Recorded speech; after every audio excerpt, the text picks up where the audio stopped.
Oke, sudah dimulai recordnya. Sementara belum ada yang masuk. Nanti kalau ada yang masuk, saya save. Oke, kita mulai. Assalamualaikum warahmatullahi wabarakatuh. Selamat malam semuanya. Ya, malam hari ini kita ketemu kembali. Sebelumnya saya minta maaf, harusnya offline kita di kelas. Tapi karena kondisi saya masih belum bisa ke kampus, kita online. Jadi pertemuan malam ini masuk ke pertemuan kedua. Kita bahas tema topik untuk sistem otomasinya dari sisi elektronik. Jadi malam ini kita bahas komponen pasif, minggu depan komponen aktif. Lusanya nanti kita bahas mekatronik, yaitu berupa mekanik dan elektroniknya. Baru setelah itu kita bahas sisi komputer terus sampai selesai mata kuliah ini. Oke, untuk slide materi pertemuan hari ini sudah saya postkan di kampus, beserta juga untuk penugasannya. Silakan dicek. Kemudian ini ada bobot penilaian dan juga kontrak perkuliahan. Mungkin di kelas ini sudah dapat praktisi yang mau diajak untuk seminar, atau mungkin kelas ini sudah siap kalau mau jadi koordinator untuk seminar. Kalau dari sisi saya sih, saya sudah ada alumni kalian, namanya Mas Imam Sodikin. Cuman nggak tahu apakah kelas ini bersedia atau tidak jadi koordinatornya. Bentar, ada yang masuk.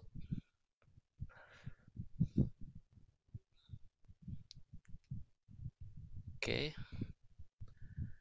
Kalau tidak ada, saya lanjutkan.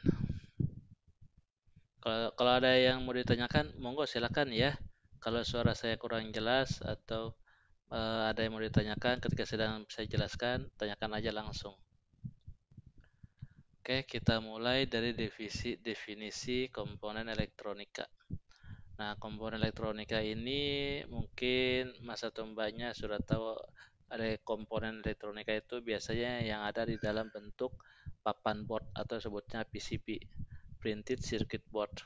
Nah, itu ada beberapa macam komponen. Nah, ada komponen pasif dan komponen aktif. Nah, komponen elektronika itu merupakan elemen terkecil yang ada di rangkaian PCB. Nah, malam hari ini kita bahas yang komponen aktif. Nah, komponen aktif ini ataupun komponen pasif di mana dia mempunyai nilai, fungsi, tipe, dan simbol tertentu yang tertera di body komponen. Seperti nantinya kita bahas komponen pasif berupa resistor, kapasitor, induktor, dan trafo.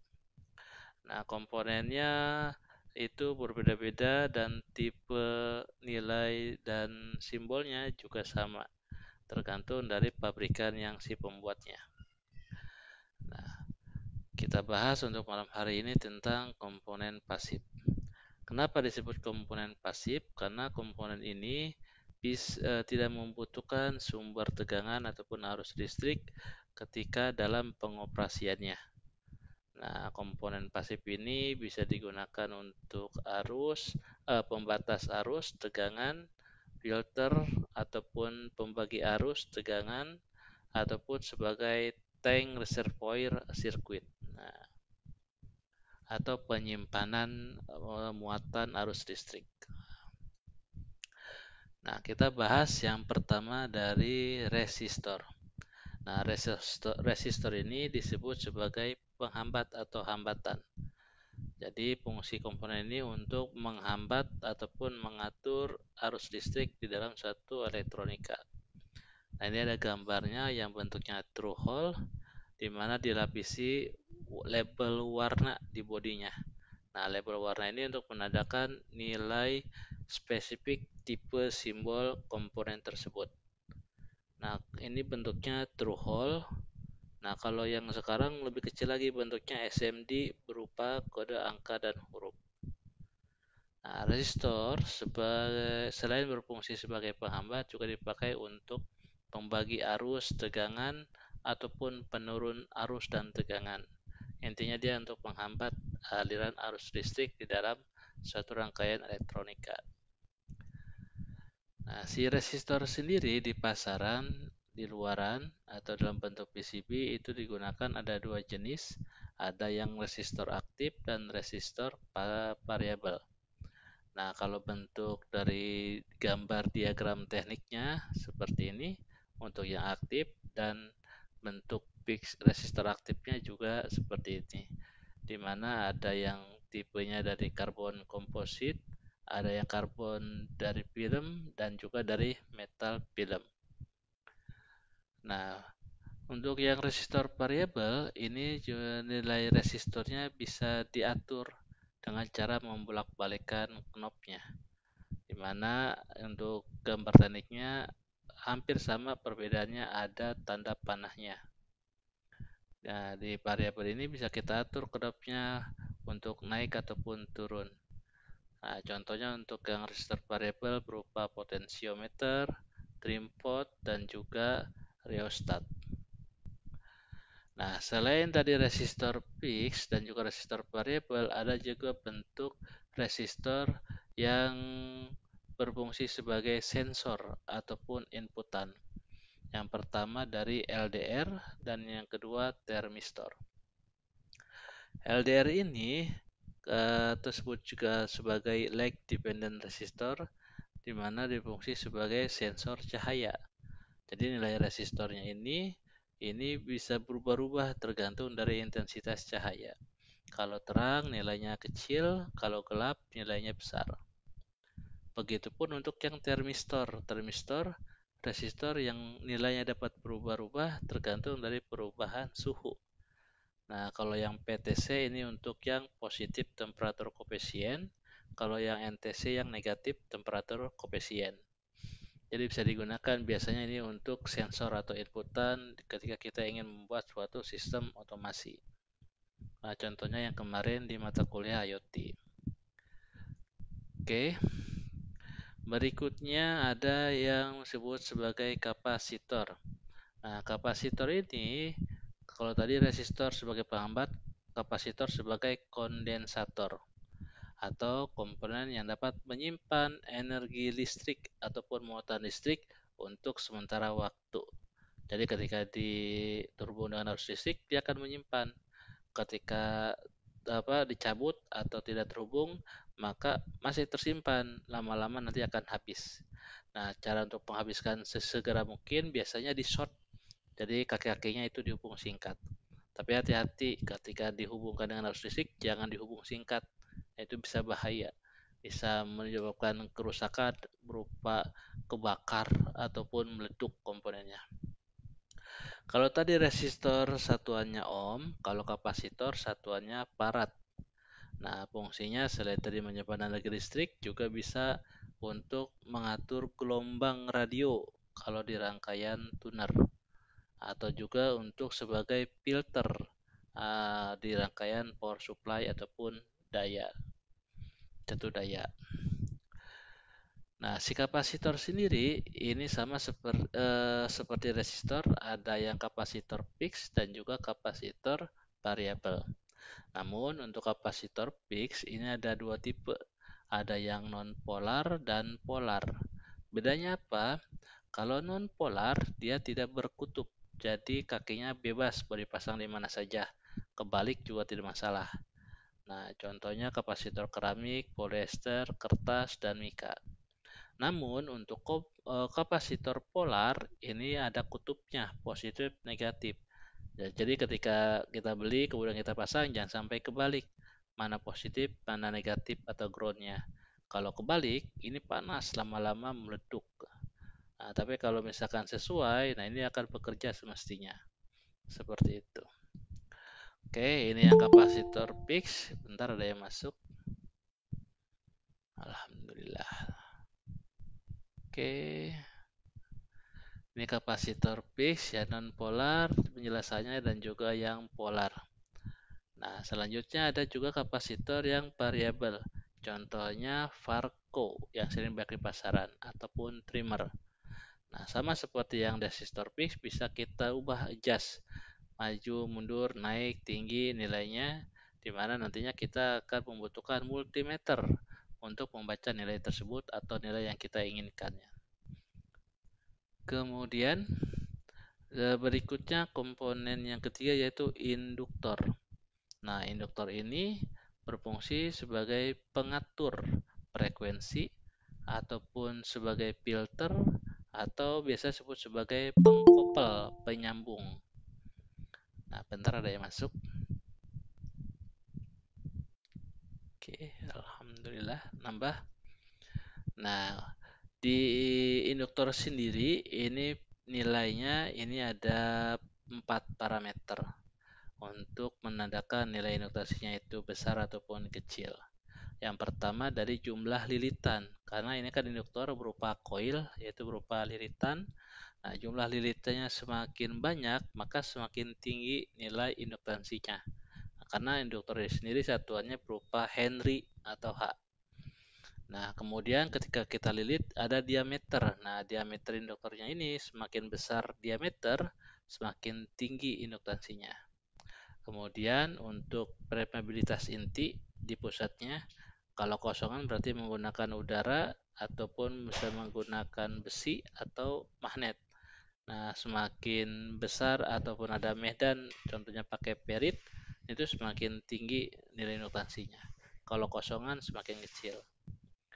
Kemudian ukurannya, ukuran panjang induktornya semakin pendek, maka semakin tinggi nilainya. Seperti itu. Nah, ini juga untuk komponen induktor sama seperti resistor dan kapasitor, ada induktor fix yang tetap nilainya dan juga untuk induktor variabel. Nah, jadi bisa digunakan untuk mengatur frekuensi, pelipat tegangan, ataupun pengkoppel atau hanya penyambung saja. Nah, di mana ini yang biasanya digunakan di anten atau di tempat gelombang untuk generate gelombang. Nah, kalau contohnya untuk induktor variabel juga sama. Ini kita adjust, nilai value-nya bisa kita lihat dari output si menggunakan multimeter. Berapa H-nya. Oke. Nah, terakhir ini jenis komponen yang pasif yaitu trafo. Nah, trafo sendiri ini mirip seperti induktor, namun untuk permeabilitas intinya menggunakan besi. Nah, di sini biasanya bentuknya sudah jadi kalau kita mau kita bisa ngelirik sendiri, namun rada ringkih. Nah, trafo sendiri sudah dalam bentuk satu komponen yang bisa siap digunakan karena dari permesinan industri dibuatnya. Dan trafo sendiri berfungsi untuk mengubah tarif suatu tegangan AC ke tarif yang lain. Contohnya misalkan dari tegangan 220 turun menjadi 12 volt AC ataupun dari yang tegangan rendah 110 volt AC naik ke 220 volt AC. Nah, jadi si trafo ini sendiri berfungsi untuk menaikkan ataupun menurunkan tegangan AC. Nah, untuk trafo hati-hati ketika bermain trafo. Ini ketika dihubungkan dengan arus listrik, jangan sampai dipegang, bisa kesetrum. Nah, trafo sendiri ini ada dua bentuk, ada dua tipe, ada yang trafo step up, ada yang trafo step down. Nah, kalau step up berarti jenis trafonya ini untuk menaikkan tegangan AC sehingga nilai outputnya itu lilitannya lebih banyak dibanding nilai inputannya. Berbeda kalau untuk yang trafo step down. Ini lebih sedikit nilai output lilitannya dibandingkan dengan input. Karena nanti akan berfungsi untuk menurunkan tegangan AC. Contohnya seperti yang ada di adaptor ataupun power supply yang lain. Seperti itu. Ini malam hari ini saya jelaskan hanya sedikit dan tipis-tipis untuk pengenalan elektronik. Jadi nggak begitu dalam. Tadi kalian tahu tapi tahunya begitu banyak ada bukan teknik elektro. Di sini teknik informatika dikhususkan untuk IT automation. Nah, selanjutnya mengukur nilainya atau value di mana ada kode di bodi komponen tersebut. Mulai dari resistor, kapasitor, dan juga induktor. Dari sini mungkin ada yang mau ditanyakan sebelum saya lanjutkan.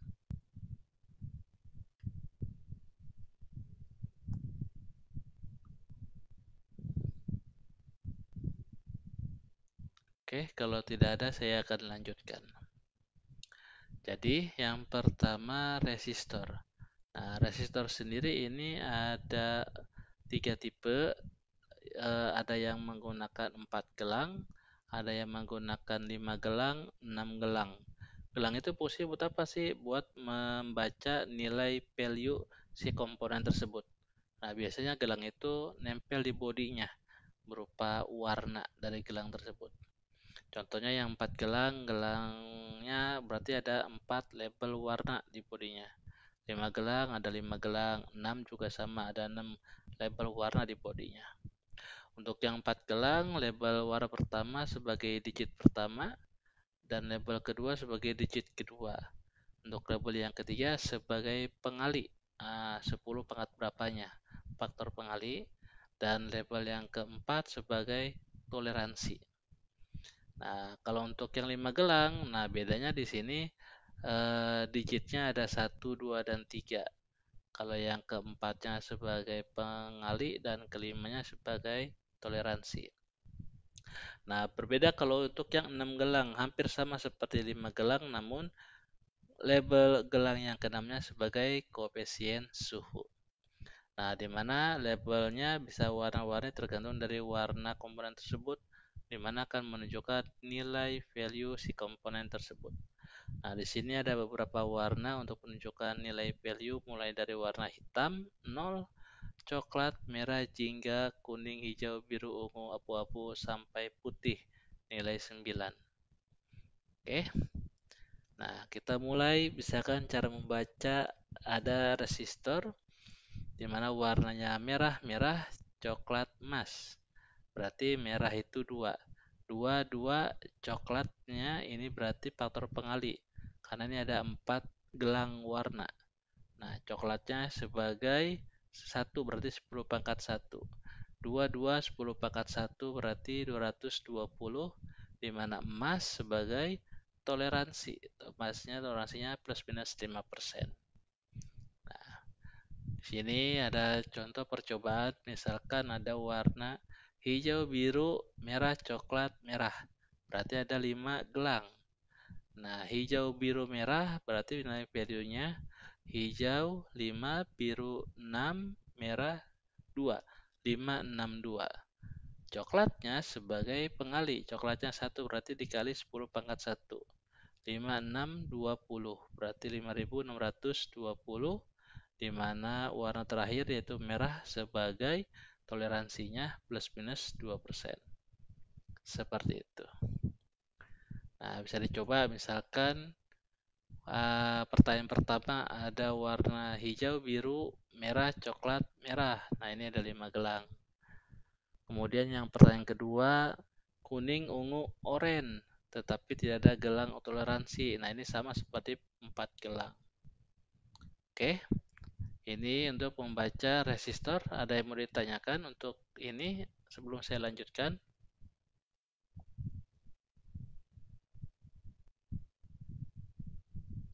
Oke, kalau tidak ada saya lanjutkan. Nah, berikutnya ini dari si kapasitor.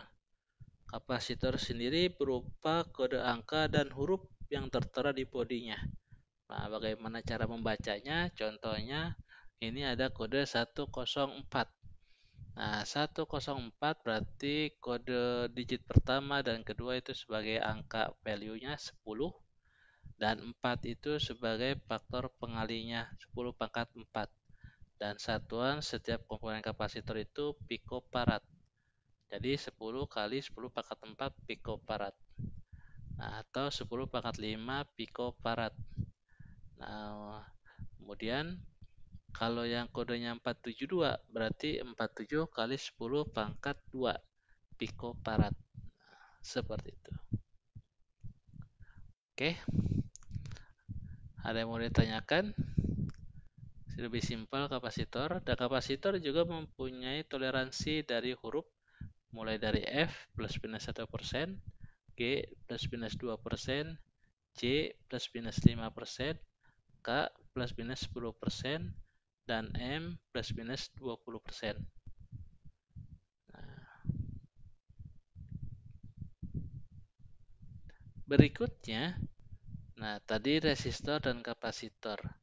Nah, berikutnya ada juga untuk menghitung gabungan dari komponen. Contoh yang pertama untuk rangkaian alternatif RC atau resistor kapasitor, di mana RC ini biasanya terhubung seri. Nah, di sini nantinya bagaimana cara menghitung waktu atau delay untuk pengisian yang terisi komponen muatan arus listrik di dalam komponen kapasitor. Sehingga untuk nilai waktunya T sama dengan R dikali C. Begitupun untuk C-nya, kalau ingin diketahui berapa farad jika waktu ini dibutuhkan untuk pengisian dengan menggunakan resistor, di mana nilai C sama dengan T dibagi R. Nah, contohnya, nah ini ada contoh kasus. Untuk pertanyaan pertama, membaca kode nilai yang ada di kapasitor 224K. Berarti 22 kali 10 pangkat 4 pikofarad, di mana K sama dengan plus minus 10%. Kemudian yang kedua, ini untuk rangkaian RC, di mana R-nya 100 dan ditanyakan C-nya selama waktu 5 detik. Jadi C sama dengan T dibagi R. Oke. Nah, terakhir ini cara untuk mengukur jika ada rangkaian yang terhubung dari L dan C, atau disebut juga sebagai rangkaian resonansi dan induktor dan kapasitor, di mana induktor dan kapasitor ini diukur terhubung dengan seri dan nantinya akan didapatkan berupa nilai frekuensi, sehingga frekuensinya sendiri sama dengan 1 dibagi 2pi kali akar L kali C. Dan di sini bisa kita mengetahui nilai induktornya atau berapa Henry, di mana L sama dengan 1 dibagi 2pi kali F dikuadratkan dikali C. Seperti itu. Nah, contoh misalkan ada kapasitansi C-nya 100 mikrofarad. Dicari nilai L-nya untuk membangkitkan frekuensi 159 Hz. Nah, ini berarti 100 mikrofarad 100 dikali 10 pangkat minus 6. Nah, tinggal dicari nilai L-nya sama dengan 1 dibagi 2πf kuadrat dikali C. Hasilnya 10,03 mH atau dibulatkan menjadi 10 mH. Oke, ada yang tanyakan di sini?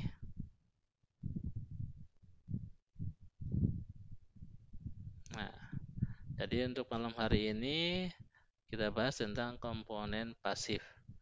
Dan ini ada tugasnya berupa 8 soal. Mulai dari soal yang pertama kode warna resistor, soal yang kedua pengukuran resistor dengan multimeter, soal ketiga resistansi seri, soal keempat resistansi paralel. Soal yang kelima tentang toleransi resistor, soal yang keenam tentang toleransi kapasitor. Soal ketujuh tentang pengukuran kapasitor dengan toleransi, dan juga soal ke-8 penggunaan multimeter. Oke, monggo silakan kalau ada yang mau ditanyakan. Di luar jam kuliah juga silakan kalau ada yang mau ditanyakan. Bisa japri ke saya, ada nomor handphone dan juga email saya, ataupun di grup WA yang sudah ada. Oke, monggo silakan kalau ada yang mau ditanyakan.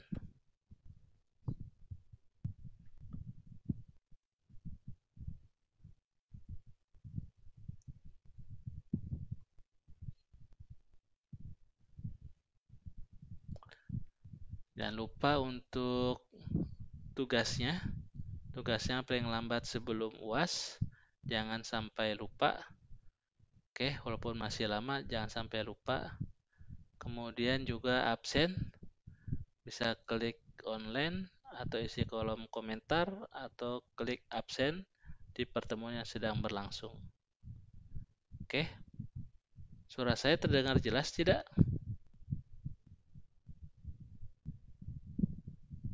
Terdengar, Pak. Oke, monggo silakan kalau ada yang mau ditanyakan.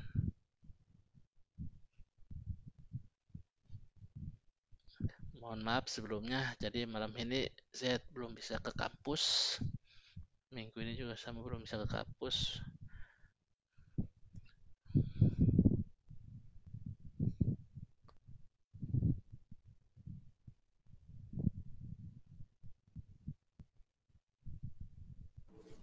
Pak, mau tanya Pak. Ya, silakan. Picofarad itu apa Pak? Picofarad itu 10 pangkat minus bentar, mikro 9 nano berarti 11. Jadi itu satuan kapasitor. Jadi kapasitor satu model kapasitor satuannya picofarad. Jadi tinggal kodenya misalkan ada 104. Nah, berarti sini 10, 4-nya sebagai pengali, 10 pangkat 4 berarti 10 pangkat 5. Nah, ini satuannya untuk penghitung nilainya berupa picofarad. Nah, picofarad berarti ini 12. Nah, kemudian kali 5, 7. Nah, jadinya 0,1 mikrofarad. Kalau mikro kan 10 pangkat minus 6. Jadi satuannya picofarad itu 10 minus 12. Satuannya berarti ya Pak? Iya. Contohnya juga ada yang kedua misalkan 472. Berarti 47 kali 10 pangkat 2. Nah, ini satuannya picofarad. 47 kali 10 pangkat 2 picofarad. Nah, kalau misalkan dibawa ke arah nanonya 4,7. 4,7 10 pangkat minus 9. Oke. Terima kasih Pak. Sama-sama.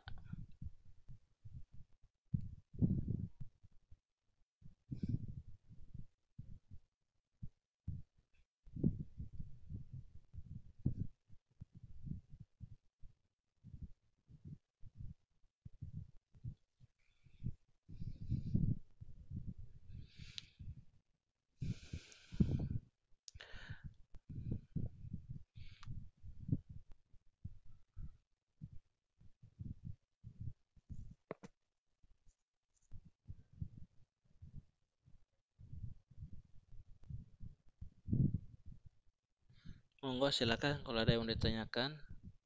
Tapi kelas ini memang sedikit. Tadi saya cek cuma ada 10 orang. Berarti ini harusnya sih lengkap. Tapi ini aja masih ada 6. Ada berarti 4 orang nggak masuk.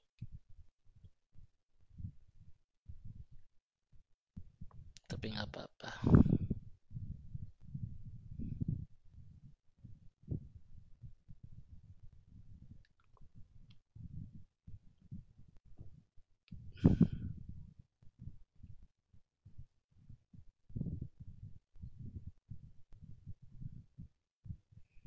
Oke, ada lagi yang mau ditanyakan? Monggo silakan.